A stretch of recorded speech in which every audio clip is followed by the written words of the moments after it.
எபேசியர் 5ஆம் அதிகாரம் 29வது வசனத்துல வாசிக்கும் பொழுது அங்கே தன் சொந்த மாம்சத்தை பகைத்தவன் ஒருவனும் இல்லையே. உடைய மனைவி, உடைய சொந்த மாமிசம், உடைய கணவன் என்னது? உடைய சொந்த மாமிசம்.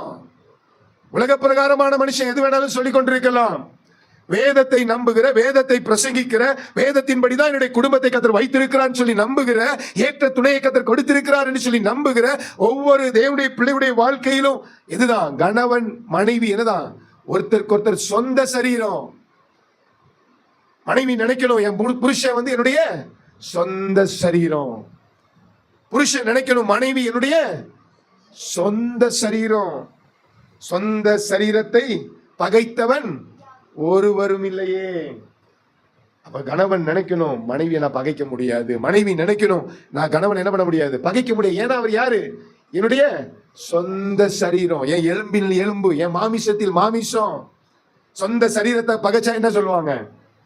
மெண்டல்னு சொல்லுவாங்க. சொந்த சரீரத்தை குத்திக்கிட்டா, சொந்த சரீரத்தை காயப்படுத்திக்கிட்டா என்ன சொல்லுவாங்க? ஏதோ சைக்காட்டிக் ப்ராப்ளம் இருக்குது, ஏதோ மென்டலி ப்ராப்ளம் இருக்குதும்பாங்க. இப்ப நம்ம சுயநினைவோட சரியா இருக்கிறோம் அப்படின்னா நம்ம சொந்த சரீரத்தை பகைக்காதபடிக்கு சொந்த சரீரத்தோடு இசைந்து வாழ வேண்டும். ஆமீன் சொல்லுங்க பார்க்கலாம்.